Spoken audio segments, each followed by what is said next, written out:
The face of Houston's City Council has changed, how a new grocery store is impacting 3rd Ward, and HISD is providing food for kids during the holidays. The story's coming up.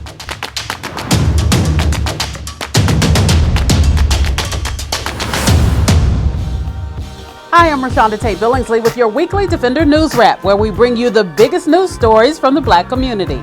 As a result of the December 14th runoff election, blacks, browns, and women will dominate City Hall. Mayor Sylvester Turner, Houston's second black mayor, was re-elected as the city's executive officer, and women will now make up the majority of the 16-member city council. In all, there are 10 African American and Hispanic council members.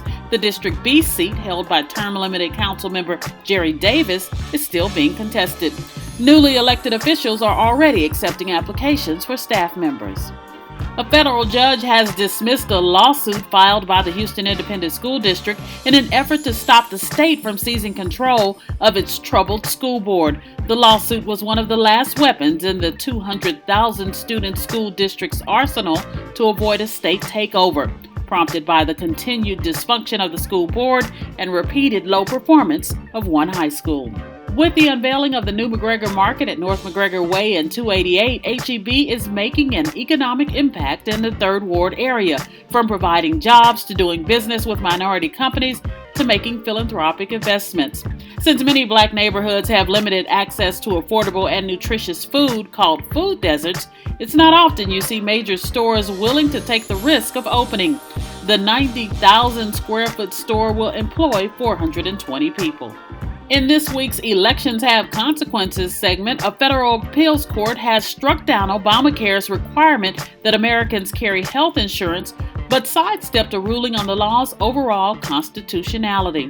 The decision means the law remains in effect for now, but basically the ruling means the ultimate fate of the rest of the Affordable Care Act, including such popular provisions as protections for those with pre-existing conditions, Medicaid expansion, and the ability for children under the age of 26 to remain on their parents' insurance, remains unclear. Now the ruling goes back to the judge who originally ruled the Affordable Care Act unconstitutional. Schools may be out for winter break, but cafeterias will be open at 3 HISD high schools, where nutrition services will offer meals free of charge for all children ages 1 to 18. Booker T. Washington, Chavez, and Madison high schools will serve breakfast, lunch, and dinner during winter break. Adults can also eat for a reduced price. The Houston community is saying goodbye to Carol Parrott Bloo, a scholar, producer, author, and filmmaker with a special interest in the history and revitalization of Southeast Houston neighborhoods. She died December 11. We have some family-friendly events for you to take part in this upcoming holiday week.